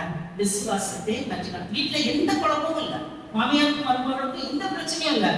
பிள்ளைகள் எப்படி வளருது? ஹெல்த்தியா வளருது, நல்ல ஒரு சூழ்நிலையில வளருது. நாங்க இன்னைக்கு பிள்ளைகள் மத்தியில நாங்க பாடம் எடுக்கிறதுனால அந்த பிள்ளைகளுடைய பேக்ரவுண்ட், ஃபேமிலி பேக்ரவுண்ட் என்ன அப்படிங்கிறது தெரியும். 99% ஆஃப் ஸ்டூடெண்ட்ஸ் வந்து சந்தோஷமான வீட்டுல இருந்து வரல. நாளைக்கு ஒரு மொபைல் போன் பிடிச்சுன்னு சொன்ன பார்த்தீங்கன்னா அந்த பிள்ளை என்கிட்ட சொன்ன வார்த்தை, வீடு முழுவதும் கேஸா இருக்க மாட்டேன், வீடே ஜப்தியில இருக்கு, நான் எப்படி சந்தோஷமா படிக்க முடியும்? அதனால தான் நான் மொபைல் போன் அப்படின்னு என்ன சொல்லுவீங்க? இது எல்லாரும் எப்படிப்பட்ட வீட்டுல இருந்து வர்றாங்க? இந்த மாதிரி குழப்பம் நிறைஞ்ச வீட்டுல இருந்து வரக்கூடிய பிள்ளைங்க தான் இந்த மாதிரி தப்பு செய்யறவங்க. அதனால பெற்றோர் வந்து ரொம்ப கவனமா இருக்கணும். மூணாவது நான் யாருக்கு சொல்றேன்? முதல்ல பிள்ளைங்களுக்கு, அடுத்தது பெற்றோர்கள், அடுத்தது வந்து பணியாளர்களுக்கு. இங்க வந்திருக்கக்கூடிய எப்படி 50% ஆஃப் பீப்புள் யாராதான் இருப்பீங்க, எம்ப்ளாய்டா தான் இருப்பீங்க. 75% ஆண்டவர் நமக்கு நல்ல பணிகளை தந்திருக்காரு. ஒரே ஒரு வசனத்தை நான் வந்து உங்களுக்கு ஞாபகப்படுத்துறேன். அதே நீதிமொழிகளின் புத்தகம் 22ஆம் அதிகாரம் 29ஆவது வசனம். நீதிமொழிகள் 22:29. தன் வேலையில் ஜாக்கிரதையா இருக்கிறவனை நீ கண்டால் அவன் நீசருக்கு முன்பாக நில்லாமல் ராஜாக்களுக்கு முன்பாக நிற்பான். சின்ன வேலையோ பெரிய வேலையோ நம்மளுடைய கடத்துல தந்திருக்கக்கூடிய பணியை நம்ம ஒழுங்கா செய்வோம் அப்படின்னு சொன்னா அவன் நீசருக்கு முன்பாக நில்லாமல் ராஜாக்களுக்கு முன்பாக நிற்பான் அப்படின்றது வேத வசனம் நமக்கு ஆணித்தரமா சொல்லக்கூடிய ஒரு பெரிய கருத்து. நம்ம வந்து பல மாதிரி வேலைகள்ல இருப்போம், பல மாதிரி வேலைகள். எல்லாருக்கும் என்ன கிடைக்காது? பயிற்சி கொடுக்கக்கூடிய ஒரு பணி கிடைக்காது. எல்லாரும் டீச்சர்ஸா மாற முடியாது. வித்தியாசமான பணிகள், அலுவலகங்கள் இருப்போம், பிசினஸ் பண்றவங்களா இருப்போம். அவ எல்லாம் வச்சிரும், உண்மையை மட்டும் நம்ம கடைபிடிப்போம் அப்படின்னு சொன்னா கண்டிப்பா ஆண்டவரால நம்ம வந்து உயர்த்தப்படுவோம். நான் வந்து எம்காம் முடிச்சு முதல்ல வேலைக்கு போனது ஒரு எல்கேஜி டீச்சரா தான் நான் வேலைக்கு போனேன். எல்கேஜி டீச்சரா மாத்தாம கிறிஸ்தராஜா ஸ்கூல்ல தான். அதுக்கு பிறகு படிப்படியா வந்து எனக்கு இவ்வளவு வந்திருக்கேன்னா அதுக்கு காரணம் சின்ன வேலையானாலும் பெரிய வேலையானாலும் அதை உண்மையா செய்வதுதான். சின்ன வருமானம்னாலும் பெரிய வருமானம்னாலும் நம்ம உண்மையா இருப்போம்னா அதுக்குள்ள ஆசீர்வாதம் கண்டிப்பா ஒரு நாள் அல்லது இன்னொரு நாள் நமக்கு வந்து கண்டிப்பா வந்து கிடைக்கும். ப்ரமோஷன்ஸ்ல தடை வருதா, முன்னேற்றம், பிசினஸ்ல முன்னேற முடியலையா, ஆண்டவரேன்னு சொல்லி ஆண்டவரோட பாதத்துல நம்ம காத்திருக்கோம் அப்படின்னு சொன்னா ஆண்டவரோட ஆசீர்வாதம் நமக்கு கண்டிப்பா நமக்கு கிடைக்கும். நம்ம வந்து எப்படி நம்மளை பழக்கிக்கணும் அப்படின்னா, தன்னை போல பிறனையும் நேசி. இது வந்து ஆண்டவர் நமக்கு தந்திருக்கக்கூடிய ஒரு பெரிய ஒரு ஆசீர்வாதமான ஒரு வசனம். தன்னை போல் பிறனையும் நேசி. நமக்கு நம்ம எப்படி இருந்தா நம்ம நல்லா இருப்போம் அப்படின்னு நினைக்கிறோமோ அதே அன்பையும் பாசத்தையும் நம்ம வந்து, அது பணிஸ்தலங்களாலும் சரி வீடுனாலும் சரி, அதே அன்பை மற்றவங்களிடத்துல நம்ம வந்து காட்ட பழகிக்கணும். நமக்கு மதர் தெரேசாவை தெரியும், எவ்வளோ பெரிய தியாகங்களை பண்ணினாங்க. அதுக்கு எல்லாம் அடிப்படையா இருந்தது எது மட்டும்தான்? அன்பு மட்டும்தான். அவங்களோட உள்ளத்துல இருந்தது God's love. அன்பு. அது யாருடைய அன்பு? ஆண்டவருடைய அன்பு. எத்தனையோ இடங்களாக அதை சொல்லியிருக்கிறாங்க. அதனாலதான் அவங்க வந்து அந்த தொழில் நோயாளிகளை கூட அவங்க வந்து கழுவி சுத்தப்படுத்துறாங்க. எத்தனைக்கு தெரியுமோ தெரியல, ஒரு நாள் அவங்க வந்து ஒரு காளி டெம்பிள்ல போய் அந்த தொழில் நோயாளிகளை படிக்க வச்சாங்க. ஒரு ஹாஸ்பிட்டல் இருந்துச்சா, அதுல கேட்டப்ப அவங்க சொல்றாங்க தொழில் நோயாளிகளுக்கு நாங்க இடம் கொடுக்க மாட்டோம் அப்படின்னு. அதனால ரோட்டு ஓரத்துல இருந்து ஒரு காளி கோயில்ல போய் அந்த வெளியே இருந்த அந்த திண்ணையில வந்து அந்த பேஷன்ஸ் வச்சு அவங்க கழுவி சுத்தப்படுத்திட்டு இருந்தாங்களாம். அப்போ அந்த மேயர் ரொம்ப கோபம் வந்துச்சு. ஒரு குரூப் ஆஃப் பீப்புள் வந்து அந்த மேயர்கிட்ட கம்ப்ளைண்ட் பண்ணிட்டாங்க. எப்படி ஒரு கிறிஸ்தவ நன், அதாவது ஒரு கிறிஸ்தவ ஒரு சகோதரி வந்து எப்படி வந்து இவ்வளவு வேற காளி கம்பெனில கொண்டு வருவாங்க அப்படின்ட்டு அப்பா அவர் சொன்னாரா, நான் இப்போ அப்படியே அவங்க வெளியே இருக்குன்னு அப்படியே வந்தாராம். வந்து அப்படியே கூப்பிடுறாராம். அவங்க வந்து அந்த சட்டை பண்ணவே இல்லை. அவங்க பாட்டில் அந்த அழுத துடைக்கிறதும் புண்ணை கழுவுறதும் ஆகாரம் கொடுக்குறதும் அந்த மாதிரி அவங்க பண்ணிட்டு இருந்திருக்காங்க. கொஞ்ச நேரம் நின்று பார்த்தவருக்கு அவருக்கே மனசு கேட்கிறார். திருப்பி வந்து சொன்னாராம், இதுவரை இந்த காளி கோயில்ல நான் பார்த்தது காளி அந்த சிலைகளை மட்டும்தான். இன்னைக்குதான் அந்த கூடாரத்துல நான் ஒரு நடமாடும் தெய்வத்தை பார்க்கிறேன்.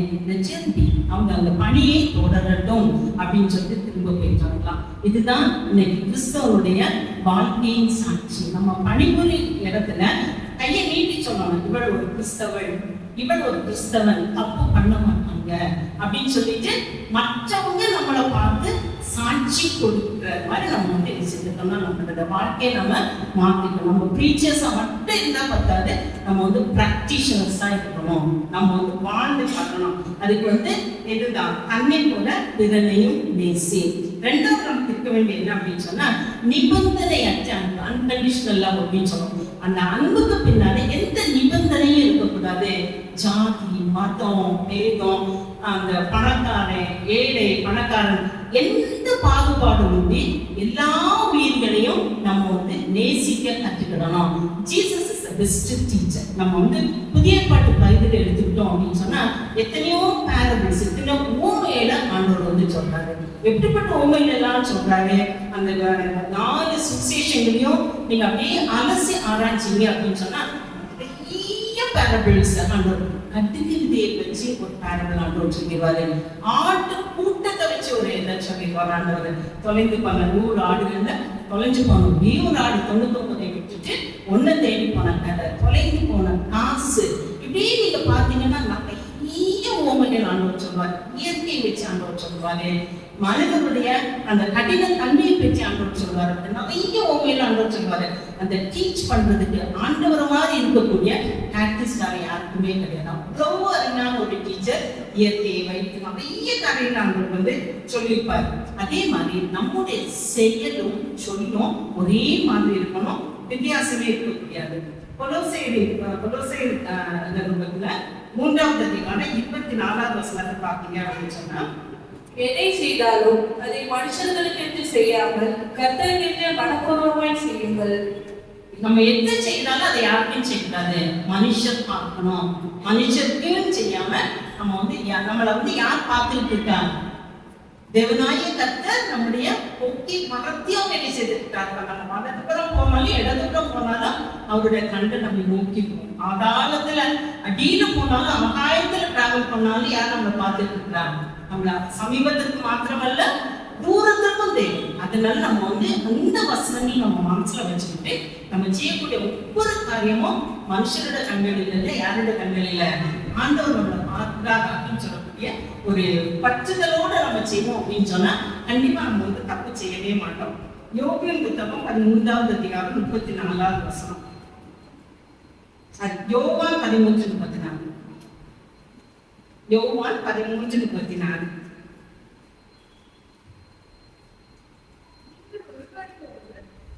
நீங்கள் ஒருவரை ஒருவர் அன்பாயிருங்கள், நான் உங்களில் அன்பாயிருந்தது போல நீங்களும் ஒருவரில் ஒருவர் அன்பாயிருங்கள் என்கிற புதிதான கட்டளையை உங்களுக்கு கொடுக்கிறேன்.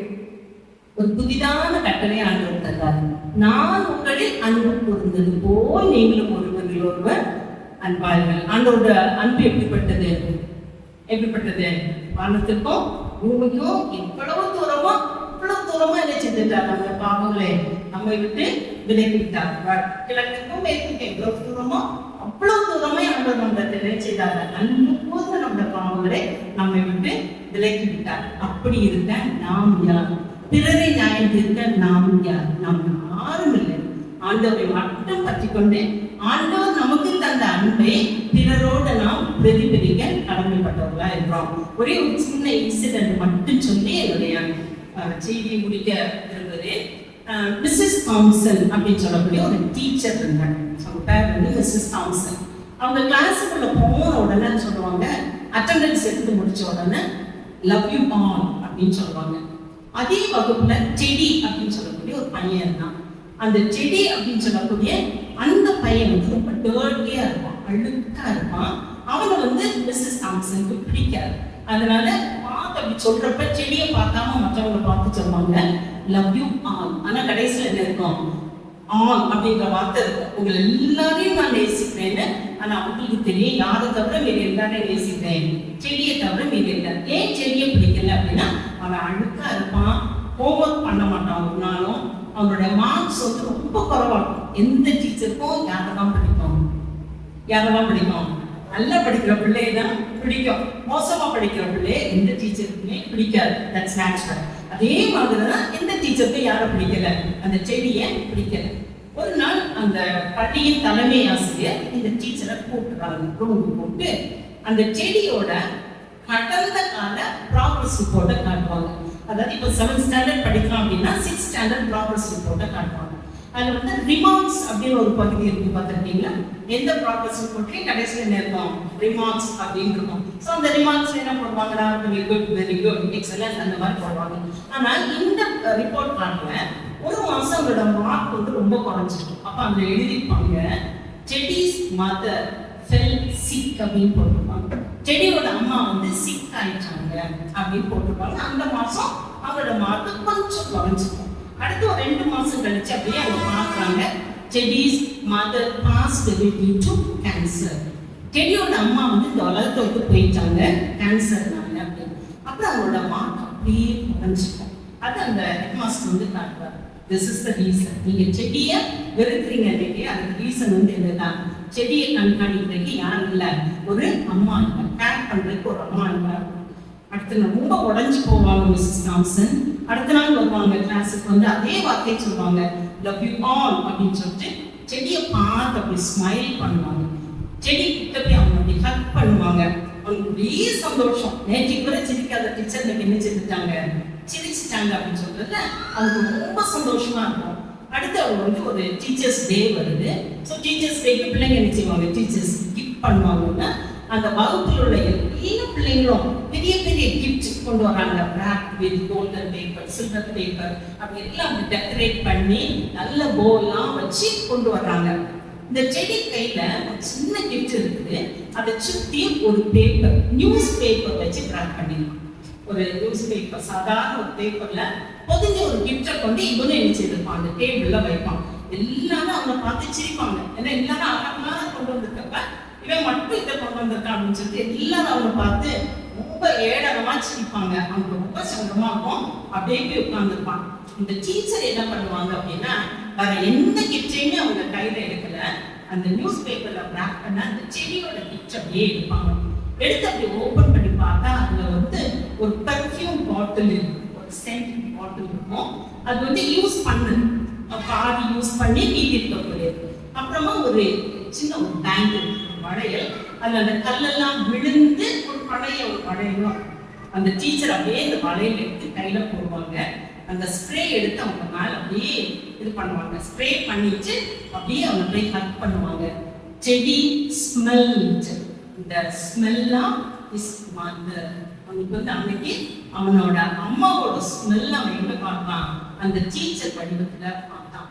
அப்படியே அவனோட மார்க் ஸ்டெடியே இன்க்ரீஸ் ஆக ஆரம்பிச்சது. டீச்சர் எக்ஸ்ட்ரா பெயின் எடுத்து அவங்க சொல்லிக் கொடுக்க ஆரம்பிச்சாங்க. நல்லா படிச்சு முடிச்சுட்டான். 7th படிச்சவன் வந்துட்டான், 9th வந்துட்டான், 12th முடிச்சுட்டான். இப்ப வென்றா அவன் முடிச்சுட்டு போயிட்டான். இந்த டீச்சரும் முடிச்சுட்டு ரிட்டையர்ட் ஆயிட்டாங்க. ஒரு ஃபியூ இயர்ஸ்க்கு அப்புறமா இந்த டீச்சருக்கு ஒரு வெட்டிங் இன்விடேஷன் வருது. எதனா அவர் பார்க்குறப்ப அது யாரோட இன்விடேஷன், டாக்டர் செடி அப்படின்னு அதை எழுதியிருக்கு. உள்ள ஒரு லெட்டர் எழுதி வச்சிருக்கான். அந்த லெட்டர்ல வந்து தெளிவா இருக்குது, நான் யாரு, உங்களால வளர்க்கப்பட்ட மகன் அப்படின்னு சொல்லிட்டு எழுதிச்சு. அப்போ வந்து அவன் யூஎஸ்ல வேலை பார்த்துருக்கான். ஸோ அவங்களுக்கு ஒரு ticket, flight ticket, to and ஃப்ரோ டிக்கெட் அந்த கார்டுக்குள்ளே கண்டிப்பா என் கல்யாணத்துக்கு நீங்க வரணும் அப்படின்னு சொல்லிட்டு அவங்க எழுதுன லெட்டரும் இருக்குது. டீச்சர் ரொம்ப ஆனந்தம் கண்டினியூ பண்றாங்க. ஸோ அவங்க வந்து எக்ஸ்ட்ரா பெயின் எடுத்து அவங்க போறாங்க, யூஎஸ்க்கு போறாங்க. அந்த வெட்டிங்க அட்டென்ட் பண்ண ஒரு பெரிய ஹால், நிறைய பேர் உட்கார்ந்துருக்காங்க. டீச்சருக்கு யாரை மட்டும்தான் தெரியும், செடியை மட்டும்தான் தெரியும், வேற யாரையுமே தெரியாது. அதனால இவங்க அப்படியே கம்பலா போய் பின்னால் ஒரு இடத்துல அப்படியே ஒரு சேர்ல உட்கார போறாங்க. 2 பேர் ஓடி வந்தாங்க. அரியும் மிஸ்ஸஸ் தாம்சன் அப்படின்னு கேட்டாங்க. நீங்க தான் மிஸ்ஸஸ் தாம்சன்? ஆமா அப்படின்னா, உங்க சீட் முன்னால இருக்கு அப்படின்ட்டு அவங்க பிடிச்சு கூட்டிட்டு போனாங்க. ஃப்ரண்ட்ல ஒரு சீட்ல மை மதர் அப்படின்னு ஒரு பிளக்கார்டோட ஒரு சேர் இருந்துச்சு. அந்த சேர்ல அவங்க மிஸ்ஸஸ் தாம்சன் உட்கார வச்சாங்க. ரொம்ப சந்தோஷம். கொஞ்ச நேரத்துல மனக்கோலத்துல செடியும் செடிக்கு ஒய்ஃபும் வர்றாங்க. வந்த உடனே அப்படியே அந்த ஸ்டேஜ்ல கீழே போய் திஸ் இஸ் மை மாம் அப்படின்னு சொல்லி ஸ்டேஜ்ல கூட்டிட்டு வந்து, I am doctor Teddy because of my teacher Mrs Thompson அப்படின்னு சொல்லிட்டு அந்த ஹோல் கேதரிங்கும் இன்ட்ரடியூஸ் பண்ணாங்க. எல்லாரும் அப்படி ஒரு நிமிஷம் அதிர்ந்துட்டாங்க. அவங்க சொல்றாங்க அவங்களோட எக்ஸ்பீரியன்ஸை, எப்படி நான் ஒதுக்கப்பட்ட நிலையில இருந்தேன்னா இன்னைக்கு என்ன ஆர்டினரி செடியை எக்ஸ்ட்ராடினரி செடியை மாற்றது யாருதான்? இந்த டீச்சர் தான் அப்படின்னு சொல்லுங்க. சரியா? நம்ம கையில கொடுத்துருக்கக்கூடிய பெரிய பொறுப்பு அது வந்து ஸ்டூடெண்ட்ஸா இருக்கலாம், இல்லாத ஜாபா இருக்கலாம். நம்ம பார்க்குறவங்க இன்னைக்கோ ஒரு நாள் உன்னால் நான் மாற்றப்பட்டேன் அப்படி சொல்லுவாங்கன்னா அதுதான் நம்ம வந்து கிறிஸ்தவனா வாழ்றதுக்கு ஒரு பெரிய ஒரு சாட்சி. சின்ன பிள்ளைங்க ஞானத்தை கற்றுக்கொள்ளுங்க. நான் சின்ன பிள்ளையா இருக்கும் போது ரொம்ப புத்தகங்கள் வாசிக்கிறதுக்கு வாய்ப்பு இல்லை, ஏழை குடும்பம் அப்படின்னு. அப்ப எங்க அப்பா எனக்கு சொல்லி தந்தது இது தமிழ் பைபிள், அதே மாதிரி கிங் ஜேம்ஸ் வெர்ஷனோட இங்கிலீஷ் பைபிள் ரெண்டையும் என் கையில கொடுத்து சொன்னாங்க. டெய்லி இது ரெண்டையும் நீ வாசி, ஒரு தமிழ் அதிகாரம் ஒரு இங்கிலீஷ் அதிகாரம். அப்படிதான் எனக்கு தமிழ் ஞானமும் ஆங்கில புலமே எனக்கு வந்துச்சு. இன்னைக்கு நான் தமிழையும் ஆங்கிலத்தையும் ரொம்ப தெளிவா கவிதைகள் கூட நான் எழுதுவேன், நிறைய பப்ளிஷ் பண்ணிருக்கேன். காரணம் புத்தக ஞானம் இல்ல, என்ன ஞானம்? நானே உங்களுக்கு சாட்சியா சொல்றேன். என்ன ஞானம்? வேத நான் ஒரு நாள் கூட செபிக்காம வீட்டை விட்டு போன நாள் அன்னைக்கும் கிடையாது, இன்னைக்கும் கிடையாது. அதை பார்த்து அப்படின்னா பண்ணுவாங்க. சரியா? இதெல்லாம் என்னது நமக்கு ரத்தத்தோடு அதை வந்து வளரணும். கிறிஸ்தவ பண்புகள் அப்படின்றது வந்து நம்ம அந்த ரத்தத்தோடு என்ன செய்யணும்? வளரணும். நம்மளும் இருக்கணும், அதே மாதிரி நம்ம பிள்ளைங்க என்ன செய்யணும்? வளர்த்தெடுக்கணும். திரும்பவும் பெற்றோருக்கு ஞாபகப்படுத்த பிள்ளையானவன் நடக்க வேண்டிய வழியிலே அவனை நடத்து, அவன் முதிர் வயதிலும் அதை விடாதிருப்பான். எதை செய்தாலும் அதை மனுஷத்துக்கு வச்சிருக்காமல் தேவனுக்கு செய்யுது. இந்த நீதிமொழிகள் வந்து பொண்ணு எழுத்துக்களால் எழுதப்பட்டது. நீதிமொழிகள்ல 31 அதிகாரம் உண்டு. தினம் ஒரு அதிகாரம் வாசிங்க. இன்னைக்கு என்னது? 9வது நாள். 9வது அதிகாரத்தை நீ காலையில் எண்ணிச்சிருக்கணும், வாசித்திருக்கணும். ஞானம் தன் வீட்டை கட்டி தன் கீழ்களை அறிந்திருக்கு அப்படின்னு சொல்லிட்டு ஆரம்பிக்கும். சரியா? அந்த 31 அந்த பைபிள் போர்ஷனை அந்த அதிகாரங்களையும் 31 நாள் வாசிக்கணும். சரியா? அது நமக்கு என்ன செய்யும்? நமக்கும் பிரயோஜனமா இருக்கும், நம்முடைய பிள்ளைகளுக்கு ஞானத்தை வளர்த்துக் கொள்வதற்கு ரொம்ப பிரயோஜனமா இருக்கும். வாய்ப்பளித்ததற்கு மறுபடியும் நன்றி கூறி தேவந்த நாமத்தை சொல்கிறேன். மறுபடியும் தலைகளை வணங்கி ஒரு நிமிஷம் அன்பும் இரக்கமும் நிறைந்த எங்கள் நல்ல தந்தையை நன்மையான வேலைக்காக மறுபடியும் நம்மளுடைய போற்றிட்டோம் ஐயா, போடுகின்றோம், வணங்குகின்றோம், ஆண்டவரே வாழ்கின்றோம். ராஜா சிறியோரும் பெற்றோரும் பெரியவர்களுமான ஆண்டவரே நிறைய வசனத்தை நாங்கள் கேட்டோம். ஆண்டவரே பிள்ளையானவனே நடக்க வேண்டிய வழியிலே நாங்கள் நடத்த வளர்க்க எங்களுக்கு கத்தத்தரும். சின்ன பிள்ளைகள் ஆண்டவரே வேதவசனத்தின் மூலமாக ஞானத்தை சுதந்திரித்துக் கொள்ள அவர்களுக்கு உதவி செய்யும். பணியாற்றுகின்ற நாங்கள் ஆண்டவரே எங்களுடைய வேலையில் நாங்கள் ஜாக்கிரதையாக இருந்து மனுஷன் முன்பாக தேவனை கற்ற பெரிய ஆசீர்வாதங்களை நன்மைகளையும் இந்த உலகத்திற்கு பெற்ற அனுபவம், உலகத்திலே பெற்ற அனுபவித்து சமூகத்தை மாற்றும் தூண்களாக கத்தரைகளை மாற்றும் எல்லாவற்றையும் இறையேசுவின் இனிய நாமத்தில் கெஞ்சி கேட்கிறோம். இந்த நல்ல பிதாவே, ஆமென்.